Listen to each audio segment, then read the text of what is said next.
Hi friends, welcome to channel Kaifal academy.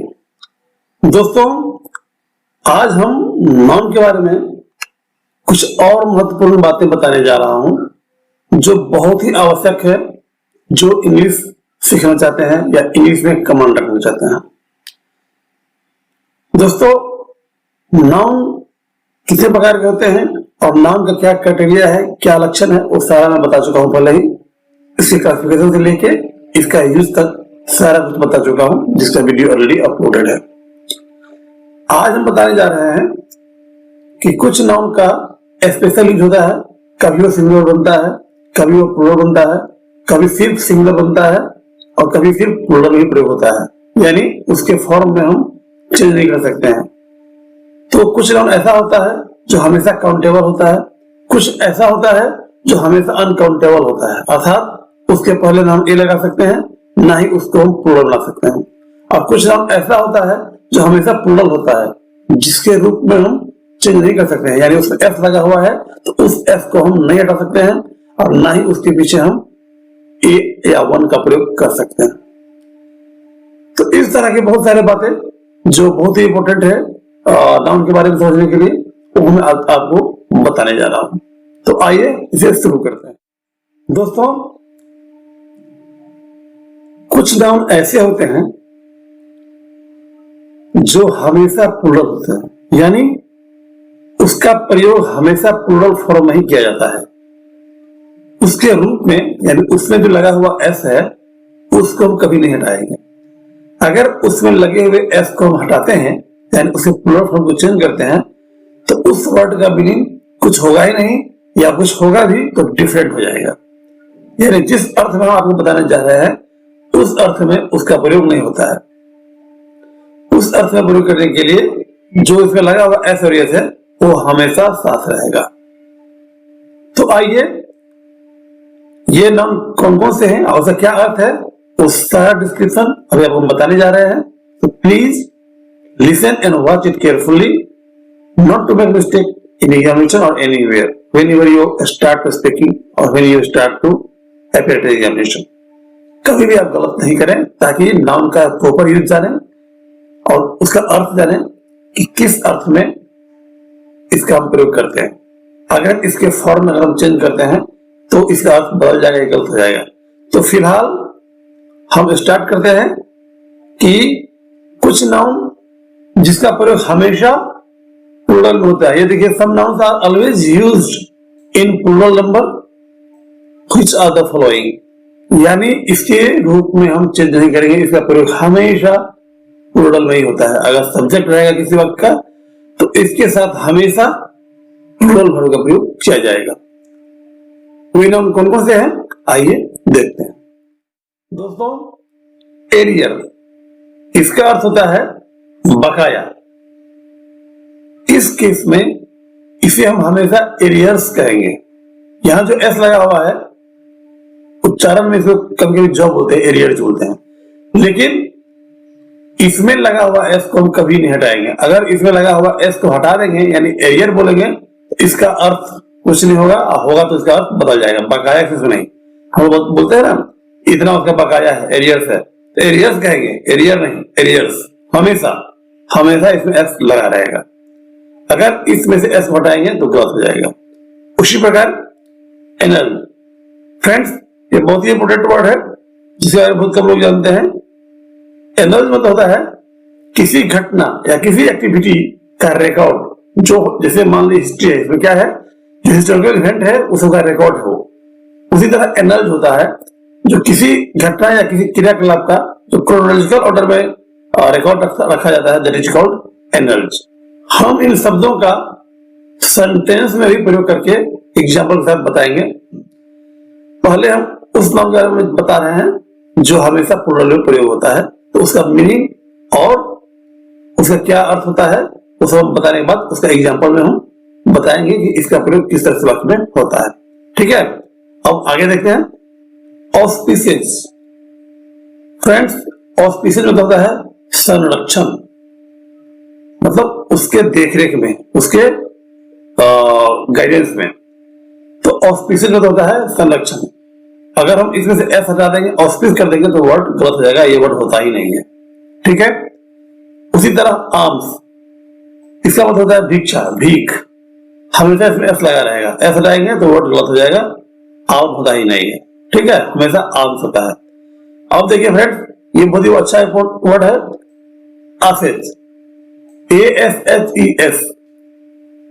इसका प्रयोग जब भी हम प्लूरल में करते हैं, जैसे एस लगा हुआ करते हैं, तो इसका अर्थ होता है सब या लास्ट जलने के बाद जो उसका राख बच जाता है, उस सेंस में हम इसका प्रयोग हमेशा एसेज में करेंगे।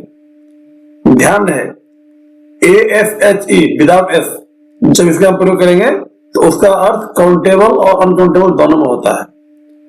लेकिन जब हम इससे प्रयोग करेंगे एसेज के रूप में ASHES, तो इसका अर्थ एक ही होगा, वो होगा सब जलने के बाद जो राख बच जाता है वो, और इसका सिंगुलर कभी नहीं होगा, यानी इसमें से एस का प्रयोग हम कभी हटाएंगे नहीं इस सेंस में। ध्यान रहे, आपको ये ध्यान देना है कि किस सेंस में इसका प्रयोग कर रहे हैं, उस सेंस में कभी भी इसमें से एस का प्रयोग हम नहीं हटाएंगे, एस हमेशा लगा रहेगा। तो दोस्तों, हम बता चुके हैं ASHE, इसका मतलब राख होता है, एक काउंटेबल भी होता है और अनकाउंटेबल होता है। लेकिन जब हम ऐसे का प्रयोग करते हैं यानी एस लगा के ASHES, तो इसका एक ही अर्थ होता है, वो होता है लाश या सब जलने के बाद जो उसका राख बच जाता है वो। इस सेंस में ये हमेशा प्लूरल में प्रयोग किया जाता है। ठीक है, now next amends, AMENDS। Amend मतलब होता है विदाउट एस, तो अमेंड का अर्थ हो जाता है सुधार करना, अमेंड एक भर हो जाता है। लेकिन जब भी हम नाउन के प्रयोग करेंगे तो हमेशा अमेंड्स होगा, AMENDS, जिसका अर्थ होता है क्षतिपूर्ति या भरपाई। किस सेंस में? सपोज कीजिए कि आपसे कुछ गलती हो गया, अब उस गलती से बात बिगड़े नहीं, या आप जो गलती हुआ उसको क्षतिपूर्ति करने के लिए जो आप कुछ करते हैं उसे ही बोलते हैं अमेंड्स। ठीक है, मान लीजिए आपसे किसी का नुकसान हो गया, वो गुस्सा कर रहा है, उस नुकसान को आप भरपाई कर दे रहे, उसे गुस्सा शांत हो जाता है, तो उसको बोलते हैं amends. You have made amends. एक चीज और है, अमेंड्स मतलब क्षतिपूर्ति या गलती सुधारने के लिए कुछ किया जाता है, वो करने के लिए उस वजह से भर का प्रयोग करते हैं, वो भर होता है मेक। मेक अमेंड्स मतलब क्षतिपूर्ति करना या सुधारना, संभालना। ठीक है, क्षतिपूर्ति करना इसका प्रयोग करते हैं। लेकिन क्षतिपूर्ति तो ऐसा क्षतिपूर्ति नहीं कि सिर्फ फाइनेंशियल लॉस, किसी भी तरह का कंडीशन में जो आपसे हुआ है उसको सुधारने के लिए, इस स्थिति को भरपाई करने के लिए, इस स्थिति को बचाने के लिए, इस स्थिति को बेटर करने के लिए आप कुछ जो करते हैं, that is called amends, make amends. ठीक है, इसका प्रयोग हम सेंटेंस में बताएंगे। अभी हम वर्ड का चर्चा कर लेते हैं, उसके बाद आगे देखिए बेलोज। फ्रेंड्स, बेलोज एक आग में हवा फूकने के लिए यंत्र का प्रयोग किया जाता है, उसे बोलते हैं बेलोज। इसे अपना भाषा में धौखली भी बोलते हैं। जो लोहार जाति के पास रहता है, जब वो लोहा से कुछ बनाते हैं तो उसी में उस लोहे को गर्म करते हैं, तो इसको हम बेलोज बोलते हैं। इसमें हम हमेशा ऐसा प्रयोग करेंगे, ऐसा जाते हैं फिर बेलो कहेंगे तो इसका मीनिंग कुछ नहीं होगा, इसका मीनिंग कुछ और हो जाएगा। ठीक है, तो हमेशा बेलोज होता है। राइट, आगे बिलोंगिंग्स। बिलोंग का अर्थ आप जानते होंगे, बिलोंग का आईएनजी फॉर्म करते हैं बिलोंगिंग, उसमें एस जोड़ते हैं, तो उसका अर्थ हो जाता है संपत्ति या सामान जो आपका पर्सनल पोसेशंस है, दैट इज कॉल्ड बिलोंगिंग्स। जैसे उसके हम एग्जांपल बताएंगे, तो बिलोंगिंग्स मतलब हुआ जिस पर आपका अधिकार है, वो चीज या वो सामान जिस पर आपका अधिकार है, दैट इज कॉल्ड आपका बिलोंगिंग्स, माने आपका सामान या आपका संपत्ति। ठीक है, नाउ वोवेल्स, इसका मतलब होता है आंत, पेट में जो आंतें होते हैं, दैट इज कॉल्ड वोवेल्स। हमेशा प्लूरल होगा वोवेल्स, एस हटाएंगे तो ये गलत हो जाएगा। ठीक है, बाइगोन्स, इसका मतलब हुआ बीती हुई बातें। याद रखें, हमेशा ऐसा लगा रहेगा, बाइगोन्स होगा, बाइगोन नहीं। तो बाइगोन्स मतलब होता है बीती हुई बातें या पिछली बातें जो पहले हो चुका है। हम लोग बोलते हैं ना, अरे ये बीती हुई बातें तो छोड़ियो ना, मतलब it is bygones, please let it go, मतलब बीती हुई बातें इसे छोड़ दीजिए। तो बाइगोन्स मतलब बीती हुई बातें या पिछली बातें। ठीक है, नेक्स्ट कांग्रेचुलेशन। दोस्तों, इस वर्ड का प्रयोग हम लोग बराबर अपने दैनिक जीवन में करते हैं। किसी को बधाई देने के लिए बोलते हैं ना कांग्रेचुलेशन, लेकिन ध्यान ये रखना है कांग्रेचुलेशन नहीं कहेंगे, उसमें एस जरूर जुड़ा रहना चाहिए, कांग्रेचुलेशंस। ठीक है, तो कांग्रेचुलेशन मतलब बधाइयां, सिर्फ कांग्रेचुलेशन बोलेंगे तो ये हो जाएगा अनकाउंटेबल नाउन। लेकिन जब हम कांग्रेचुलेशन कहते हैं तो ये हो जाता है बधाइयां, बधाई देने के लिए हम ये कहते हैं कि आपको इसके लिए बधाई, उसमें से इसमें हम प्रयोग करते हैं कांग्रेचुलेशंस। कांग्रेचुलेशन सिर्फ नहीं, विदाउट एस हम नहीं करेंगे। ठीक है, अब आगे कॉन्फाइंस। फ्रेंड्स ये वर्ड भी बहुत इंपॉर्टेंट है। कॉन्फाइन मतलब होता है बंदी बनाना, किसी को कहीं पर कैद करना, कॉन्फाइन। उसी का प्लूरल बना के बोलते हैं कॉन्फाइंस। इसका एक अलग मीनिंग होता है, इसे बहुत अच्छी तरह से समझें।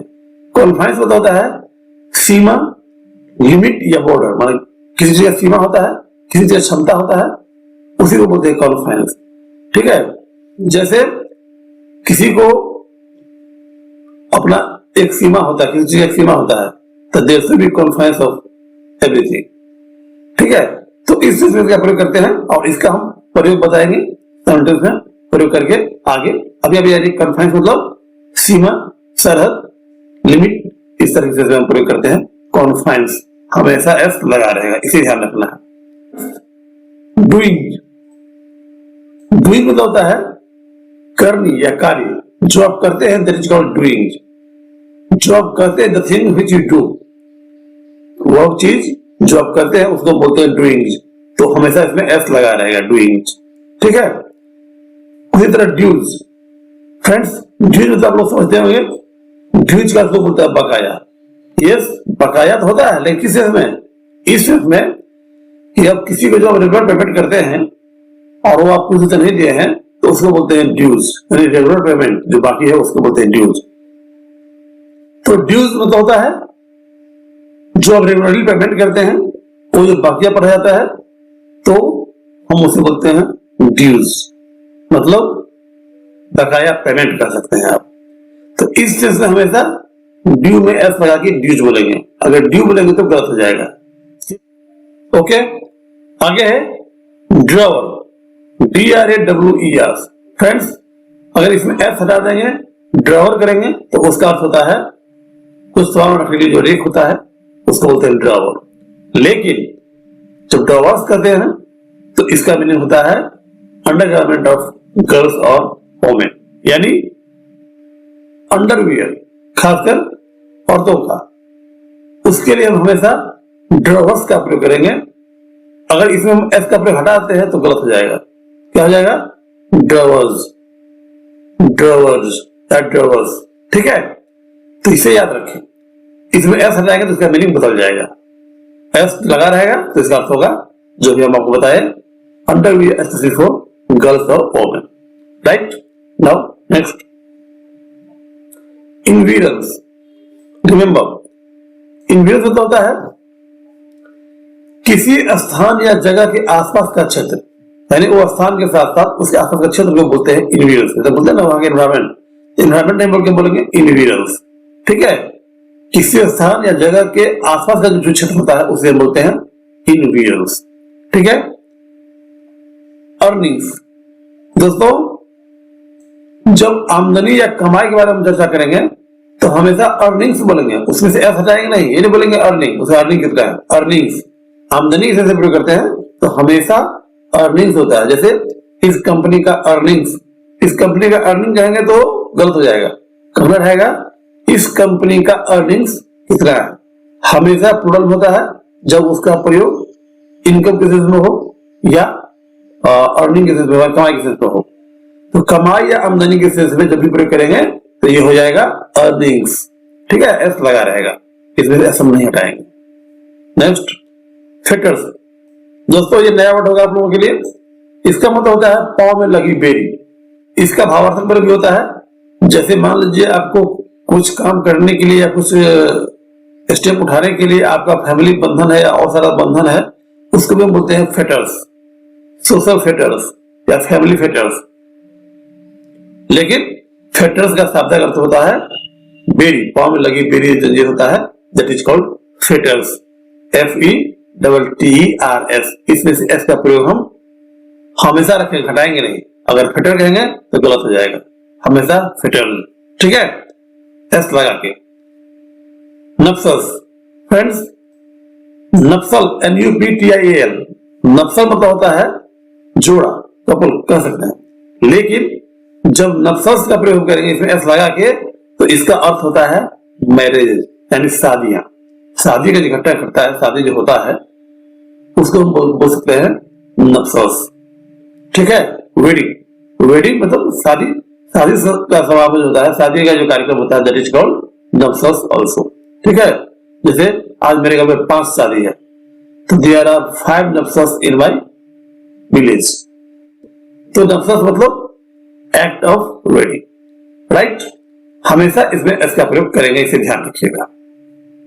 ऑब्सिक्वीज मतलब अंतिम संस्कार, अर्थात किसी व्यक्ति के मर जाने के बाद जो क्रियाकलाप होता है, फ्यूनरल सेरेमनी, अंतिम क्रिया जो होता है उसे हम बोलते हैं ऑब्सिक्वीज। इसमें हमेशा एस लगा रहेगा, एस का प्रयोग हम कभी हटाएंगे नहीं, यही ध्यान रखिए। मैं बार बार कह रहा हूं, जितने भी वर्ड्स बताए हैं उसके लास्ट में जो एस लगा हुआ है उसको हम हटा के प्रयोग नहीं कर सकते हैं, वो गलत हो जाएगा। हमेशा उसमें एस लगा रहता है, जो मीनिंग बता रहे हैं उस सेंस में। ठीक है, तो ऑब्सिक्वीज मतलब अंतिम संस्कार, हमेशा इसमें एस लगा रहेगा। आगे ओट्स, इसका मतलब होता है विषम। और अगर ऐसा कहा जाते हैं तो उसका होता है विषम। लेकिन जब भी हम प्रतिकूल परिस्थिति या कुछ दिक्कत जो होता है उसके लिए प्रयोग करेंगे, जैसे कि उसके जीवन में बहुत सारी दिक्कत है, they have lots of odds, odd नहीं होगा।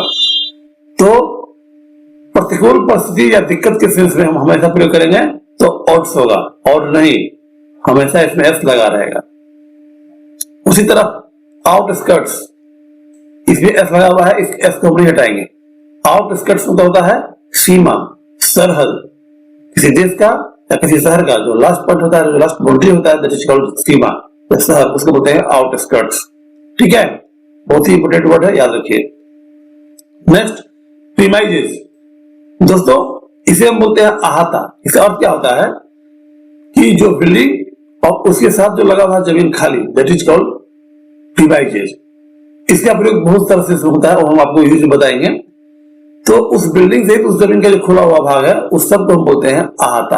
अगर हम कहते हैं कि हम आपके ऑफिस की प्रीमाइजेस में आ चुके हैं, इसका मतलब या तो उस ऑफिस की बिल्डिंग में है या उस बिल्डिंग से सटा हुआ जमीन जो है वो खाली जगह उसमें आप हैं, यानी उसके अंदर आ गए हैं।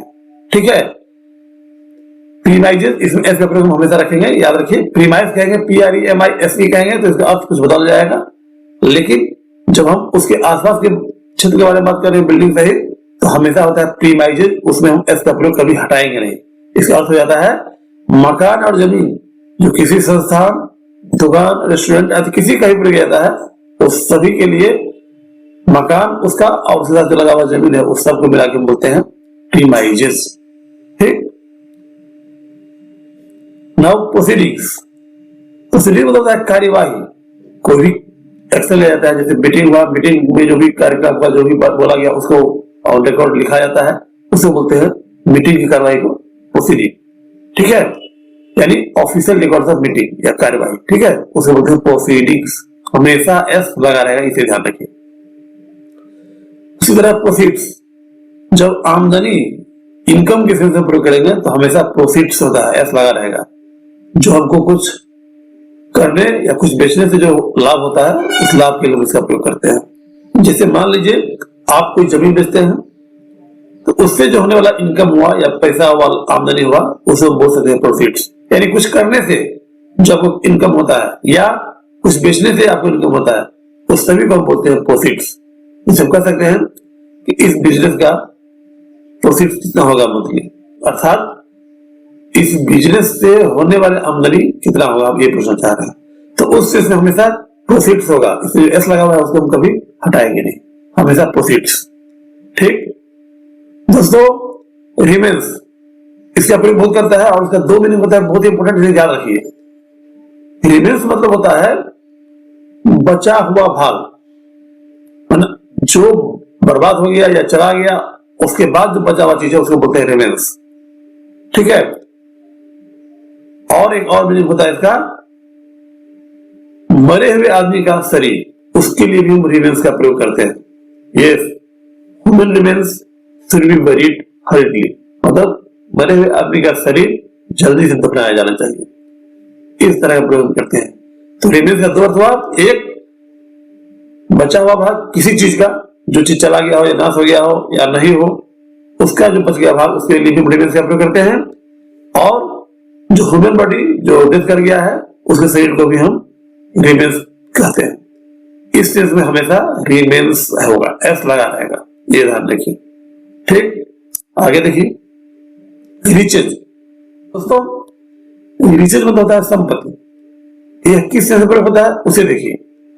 लार्ज अमाउंट ऑफ मनी या प्रॉपर्टी या वैल्यूएबल यानी सामान या एक्सपेंसिव पोजीशन, जो भी आप रखते हैं, जो आपके सामान है, इस सब को हम बोलते हैं रिचेज। मतलब रिचेज में संपत्ति के साथ कुछ आता है, पैसा, जमीन, मकान, ज्वेलरी, गहना, जितना भी चीज आपके साथ है, उस सब को मिला के हम बोलते हैं रिचेज यानी संपत्ति। इस सेंस में हमेशा इसे हम एस लगा कर रखें, रिचेज होगा। Right, now next surroundings. Surrounding का और कुछ होता है, लेकिन जो हम परिस्थिति या आसपास के वातावरण के बारे में प्रयोग करेंगे तो हमेशा सराउंडिंग्स होगा, इसमें एस लगा रहेगा, सराउंडिंग्स। ठीक है, यानी इसका अर्थ हो गया परिस्थिति या आसपास के वातावरण। बहुत ही इंपॉर्टेंट है, इसे याद रखिए। हम बोलते हैं ना, अरे वो जहां रहता है उसका सराउंडिंग अच्छा नहीं है। सराउंडिंग नहीं, वह जहां रहता है उसका सराउंडिंग्स, ठीक है, यानी उसके आसपास के वातावरण या परिस्थिति अच्छा नहीं है, तो उससे से हमेशा सराउंडिंग्स एस लगा रहेगा। ठीक है, अब थैंक्स। दोस्तों जब हम थैंक्स किसी को बोलते हैं या किसी को ये दर्शाने के लिए कि मैं आपका कृतज्ञ हूं, मैं आपका आभारी हूं, यह व्यक्त करने के लिए जो भी हम कहते हैं या करते हैं, that is all called thanks. ठीक है, द थिंग यू से और do to show that you are grateful to someone, इस सभी को बोलते हैं थैंक्स। ठीक है, तो उस चीज में हमेशा हम एस का प्रयोग करेंगे, थैंक्स का। अगर किसी को कहते हैं थैंक, तो हो जाएगा, उसको बोलना पड़ेगा थैंक यू, मतलब आपको धन्यवाद। लेकिन जब थैंक्स कहते हैं तो कह सकते हैं विदाउट यू का थैंक्स। ठीक है, तो उससे हमेशा एस का प्रयोग करेंगे। ठीक है, और किसी को ये जताने के लिए कि मैं आपका आभारी हूं, उसके लिए कुछ करते हैं या कुछ कहते हैं, उस सब को हम थैंक्स बोल कहते हैं, तो हमें हमको थैंक्स बोलते हैं। तो वो बोल सकता है तो थैंक्स करने की जरूरत नहीं है, तो थैंक्स, थैंक नहीं, थैंक्स। ठीक है, आगे टाइडिंग। फ्रेंड्स इस वर्ड में देखिए, टाइडिंग, TIDINGS, टाइडिंग्स मतलब होता है न्यूज, लेकिन इसका ओल्ड यूज था, अभी टाइडिंग का प्रयोग नहीं होता है, लेकिन इसका अर्थ आप जान लीजिए। टाइडिंग, TIDINGS, इसका मतलब होता है न्यूज। टॉयल, इसका मतलब होता है जाल, शिकंजा। ठीक है, मतलब कोई परिस्थिति पर कुछ इमोशन में फंस जाता है, या इमोशन में जैसे कुछ ऐसा घटना होता है कि आप इमोशन में फंस जाते हैं, आपको लगता नहीं कि हम क्या करें नहीं करें, फंस जाते हैं, तो उस तरह के जाल या शिकंजा आपको बोलते हैं टॉयल। टॉयल का एक और मीनिंग होता है टॉयल का, उसका मतलब होता है कठिन परिश्रम। लेकिन जब जाल या शिकंजा या परिस्थिति फंस जाने के प्रयोग करते हैं तो हमेशा टॉयल होता है TOILS, एस का प्रयोग हमेशा इसमें करेंगे। ठीक है, होता है ना कि वो भावनाओं में या इमोशनल जंजाल में पकड़ लिया, फंसा दिया, तो कह सकते हैं इमोशनल टॉयल, मतलब इमोशन से, मतलब इमोशन रूपी जाल या शिकंजा में वो फंस गया। इसका प्रयोग अभी बताएंगे, अभी आप बिलिंग जान लीजिए। तो टॉयल मतलब जाल या शिकंजा, इमोशनली मतलब भावनात्मक रूप से। अब आगे देखिए वाइटल। वाइटल में एस लगाएंगे हमेशा तो हो जाएगा वाइटल्स। विटल्स मतलब होता है शरीर के सारी महत्वपूर्ण अंग जिसके बिना आप जी नहीं सकते, उसको बोलते हैं विटल्स। स्पेशली हार्ट एंड लंग्स के लिए इसका प्रयोग किया जाता है। तो विटल्स मतलब शरीर के महत्वपूर्ण अंग, इसमें हमेशा एस लगा रहेगा, सिर्फ विटल कहेंगे तो गलत हो जाएगा। विक्चुअल्स, भोजन और पानी, फूड एंड ड्रिंक्स को हम बोलते हैं विक्चुअल्स, हमेशा एस लगा रहेगा, याद रखिए। फिर विक्चुअल कहेंगे तो गलत हो जाएगा, विक्चुअल्स। उसी दूसरी तरफ वैल्यूअस मतलब मूल्यवान वस्तु, मूल्यवान सामान, ऐसा वस्तु जिसका बहुत सारा एक्सपेंसिव हो, जिसका बहुत वैल्यू हो, जैसे ज्वेलरी हुआ या और कोई चीज, उसको बोलते हैं वैल्यूअस। ठीक है, तो दोस्तों ये सारे वर्ड ऐसे हैं जिसमें से हम एस को हटा नहीं सकते हैं, यानी ये हमेशा प्लूरल होता है, और अगर यह सेंटेंस में सब्जेक्ट हो तो इसके साथ प्लूरल वर्ब का ही प्रयोग होगा, इसे आपको याद रखना है। और इसका मीनिंग जो दिया हुआ है उसे भी आप याद रखें, ताकि आपको पता चले इस सेंस में हमेशा ये प्लूरल होता है, इसीलिए इसमें ऐसे इसका प्रयोग हम न जोड़ेंगे और न जो एस लगा हुआ है उसको हटाएंगे। आइए जो वर्ड हम बताए हैं उसे कुछ एग्जाम्पल बताते हैं वाक्य में प्रयोग करके। फ्रेंड्स, हम बताए थे अमेंड्स, हम बोले थे उसके होता है क्षतिपूर्ति या स्थिति को भरपाई जो करते हैं, स्थिति को सुधारने के लिए कुछ करते हैं, दैट इज कॉल्ड अमेंड्स। हम ये भी बताए थे कि वो करने के लिए उसके साथ वर्ब लगाते हैं मेक, ये भी याद रखिए, डू अमेंड्स नहीं कहेंगे, इसको बोलते हैं कोलोकेशन, हम बताएंगे बाद में। अब ये जान लीजिए अमेंड्स के साथ मेक का प्रयोग होता है वर्ब के रूप में, मतलब वो करने के लिए, क्षतिपूर्ति करने के लिए मेक अमेंड्स। लेकिन किस सेंस में, वो सेंस समझिए, बहुत ही इंपॉर्टेंट है। I pushed her by mistake, मैं उसे गलती से धक्का दे दिया, इसीलिए I said sorry to her, इसीलिए मैं उसको सॉरी बोला। क्यों बोला? टू मेक अमेंड्स, मतलब स्थिति बिगड़े नहीं या और बात हल्ला नहीं करे, उस स्थिति को सुधारने के लिए, यानी हमसे जो गलती हुआ हमने उसको पुश कर दिए, इस स्थिति को सुधारने के लिए या इसका भरपाई करने के लिए मैंने उसको सॉरी बोला, इसी को बोलते हैं मेक अमेंड्स। मतलब जो आपसे गलती हो गया, कुछ घटना घट गया, और उस घटना को सुधारने के लिए, उस स्थिति को अच्छा करने के लिए अगर कुछ करते हैं उसको बोलते हैं अमेंड्स। याद रखिए हमेशा इसमें एस या यस लगा रहेगा, ऐसा नहीं कि इसका प्रयोग हटा देंगे। तो मेक अमेंड्स मतलब स्थिति सुधारना या भरपाई करना।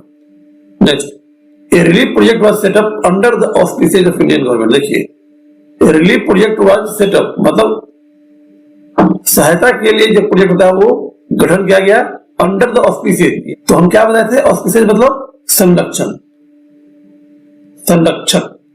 तो under the auspices of Indian government यानी भारतीय सरकार के संरक्षण में एक रिलीफ प्रोजेक्ट का गठन किया गया। ठीक है, हमेशा ऑस्पिसेज यानी इसमें से एस हम नहीं हटाएंगे। देखिए, फाइटिंग एवं MPs in the parliament was one of the most disgraceful events in the annals of Indian politics। मतलब भारतीय राजनीति के रिकॉर्ड में MP का सांसद में आपस में लड़ाई करना ये सबसे निंदनीय और सबसे अपमानजनक घटना था। आप यहां पर एनल्स आप लोग देखिए, जो बता रहे हैं एनल्स, ये क्या कह रहा है, भारतीय राजनीति के इतिहास में यानी भारतीय राजनीति के रिकॉर्ड में, मतलब जो एनल्स मतलब होता है ऑफिशियल रिकॉर्ड क्रोनोलॉजिकली, एनल्स मतलब ऑफिशियल रिकॉर्ड जो क्रोनोलॉजिकल होता है, यानी समय के हिसाब से लिखा जाता है, समय के हिसाब से रखा जाता है, दैट इज कॉल्ड एनल्स। मतलब इन द हिस्ट्री कर सकते हैं एक सेंस में। ठीक है, तो official record annuls, right. Next, You must keep your house and its immediate environs। Friends, environs का प्रयोग किए थे, क्या हम बताए थे कि किसी जगह या किसी घर या किसी बिल्डिंग के आसपास का वातावरण या एरिया, environs। तो कह रहा है कि आप अपने घर के और इसके इमीडिएट इन्विरन्स मतलब उसके आसपास के जो जगह होता है उसको हमेशा क्लीन रखिए।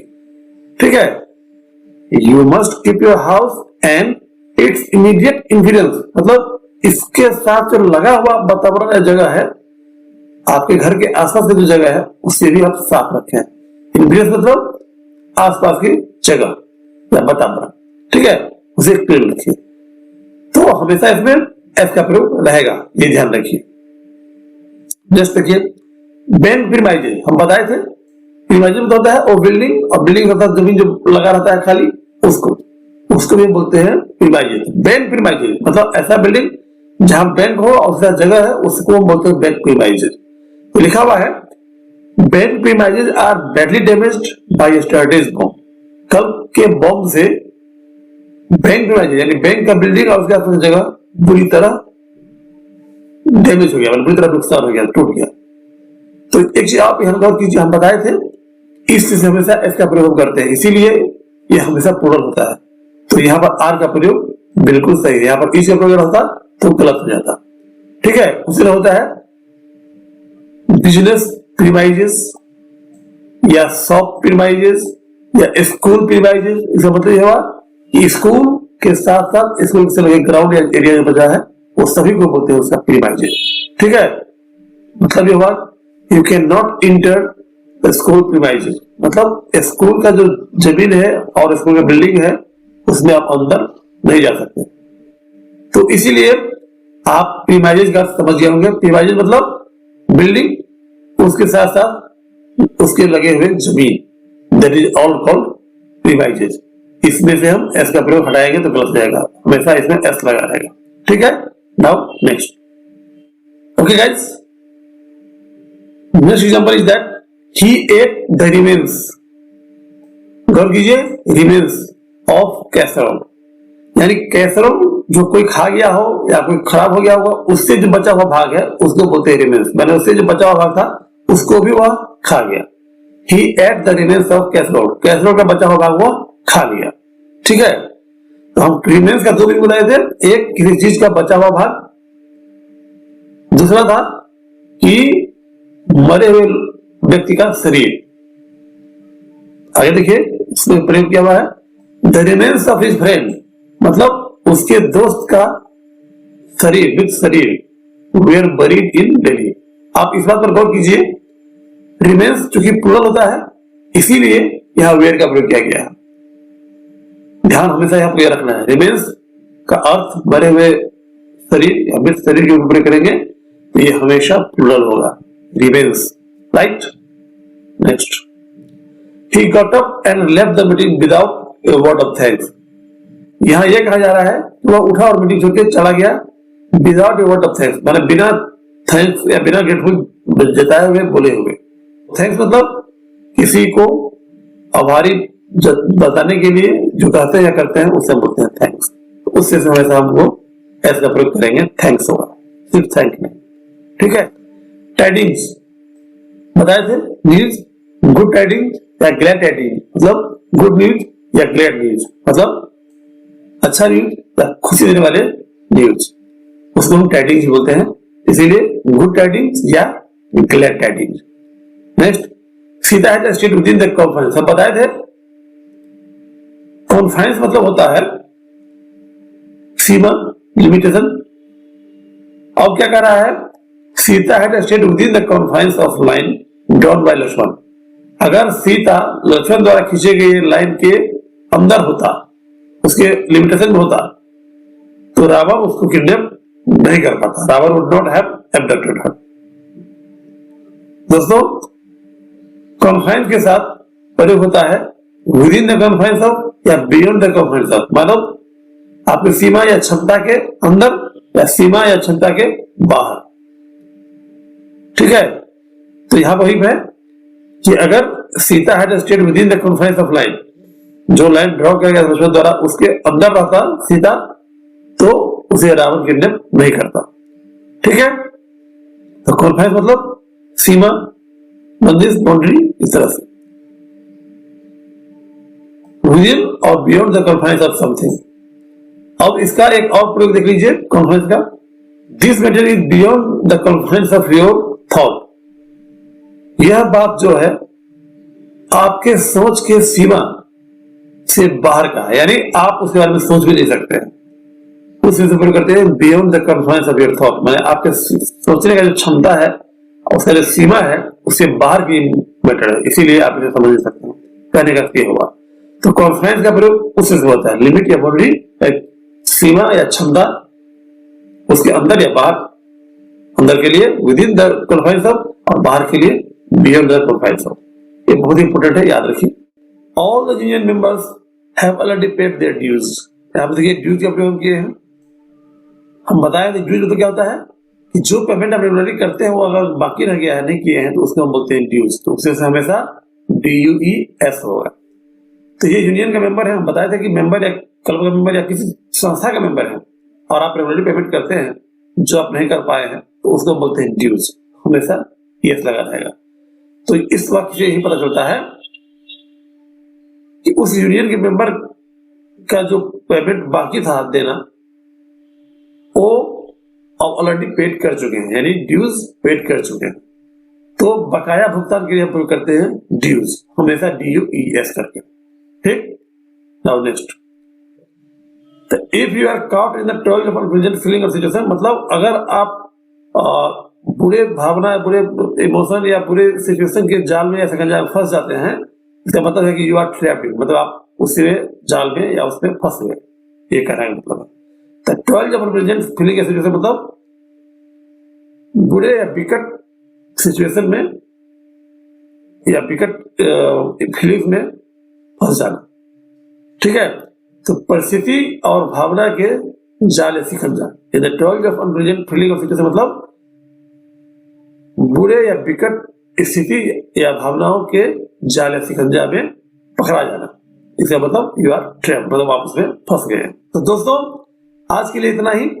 इन सभी वाक्यों को आप याद रखें और इसके आधार पर हम कुछ क्वेश्चन भी पूछेंगे, उसे आपको बनाए कमेंट बॉक्स में डालना है।